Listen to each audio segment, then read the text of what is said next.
be something completely different to what you're used to. Over the next 4 weeks I shall be giving a little testimony each week about the different seasons of my life and how God has affected me in those.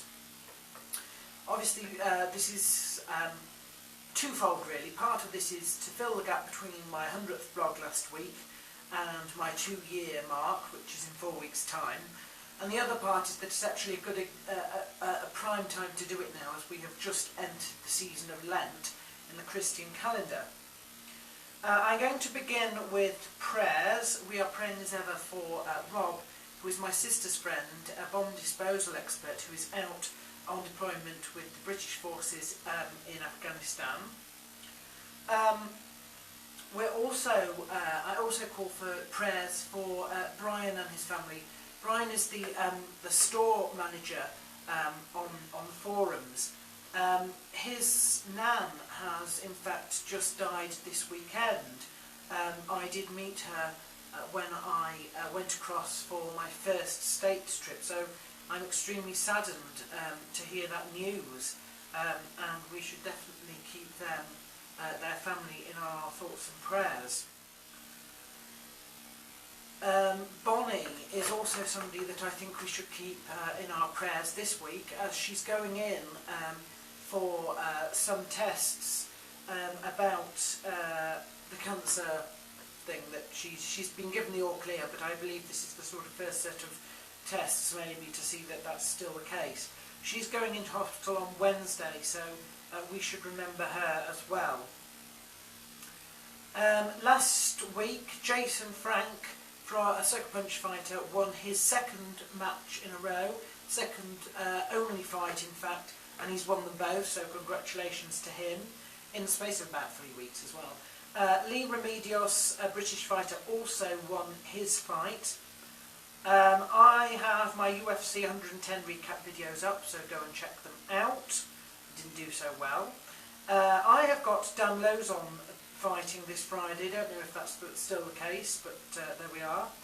Anthony Pettis, who is a Sucker Punch fighter, says that his brother, called Sergio, is also fighting this weekend. And Philip Wyman says he's fighting this weekend as well. Could well be just some sort of grappling match there for that, I don't know, but he says he's fighting as well. This weekend some of the Sucker Punch fighters are coming over to fight in England. I don't know yet. I'm definitely not going to be able to go down and see it, that's for certain. But I have no idea if we will be able to meet up yet or not. Hopefully we shall, but I'll let you know about that. Also, Martin Brown's trip wasn't today, it was in fact the 21st of next month, so I got my dates muddled up with that as well. And that appears to be all I have. What you're now seeing is a photocopy of the original of my first testimony. That is the first time I felt the need to write down that I believed I was a Christian. It's a photocopy, and I don't know what happened to the original there, but the photocopy I've always got on hand. I'm not sure what actual deep meaning or spiritual progression that testament showed, to be totally honest.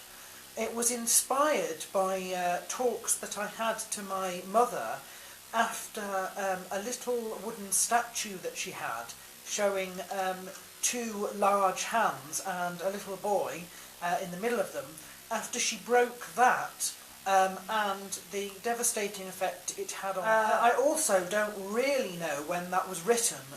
My best guess is probably around 1988 to 1993, somewhere around there, judging on the writing, and judging also on how early it must have been.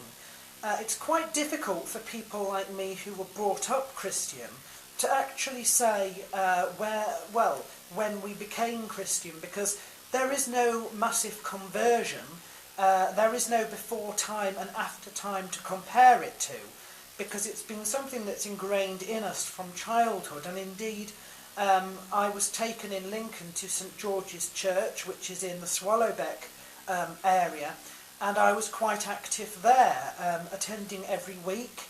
I attended a youth group under 2 different administrations. I also sang in church. I did drama in church with the sort of youth programmes they had there, the Sunday schools and stuff they had there. And I even played in the orchestra for concerts and events like the Carol concert. Around that same period of time, I really developed my own sense of rules to live by, regulations, etc. You're looking at them now, and you'll notice if you followed my videos that they are up on the sliding door between my living room and my bedroom even now. You won't understand them because they are in code, but they are 8 more or less, well, between 6 and 8 very simple rules which sort of underpin basically my views on life and how it should be lived at that time. And they were all very outward looking, but not necessarily sort of Christian, just sort of pretty basic rules which probably everybody else has. Part of the problem with this area, this time of my life, is actually before 1993, which is the year that I started secondary school. I have lots of memories, but they are not really in order in terms of time or anything like that. So I couldn't tell you what year something happened. I probably couldn't tell you even with some things, some childhood memories, which one came first. I have always been a little bit of a slow developer, so they say, and I think that's just one more, one more aspect of it, that really I don't have a logical framework in which to have a logical and chronological order to my memories until around 1993, which is sort of when this period of my life, this season, which is called Everforth and onwards, it begins. The other major thing that happened in this part of my life happened in 1996, and this is where you get the effects, I guess, of some of those rules that I had, some of the first statute rules. I'd become quite a reserved person, and I'd been found by my grandparents, in fact, self-harming.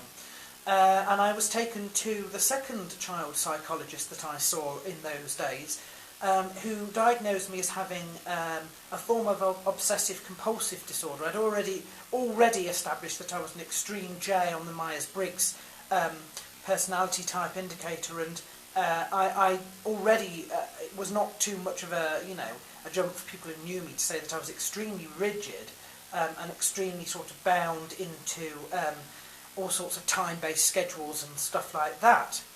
And this, she said, was one of my psychological reactions to being so constrained, and that was that there was another side of me which was quite a risk taker and that wanted to come out, but wasn't coming out at all. And this sort of, self-harm was the only way it saw fit to come out. And it did so when things were either going extremely well or extremely bad, or I was under extreme pressure. She said it was the extremes, really, that brought things out. It's one of the things that I have largely grown out of, really. University was to sort of knock it out of me, basically. And the only advice she really gave, other than counselling, was relaxation sort of techniques and stuff like that, and also, I suppose, a knowledge of actually knowing that it was going on, and trying to stop it. Now, you might wonder how all these things are connected, and how this shows any real sort of logical progression in my spiritual growth. It does, but really this is the background, and you won't be able to see sort of God moving in it until I move on to talk to you about some of the stuff that happened a little later, which I shall do next week.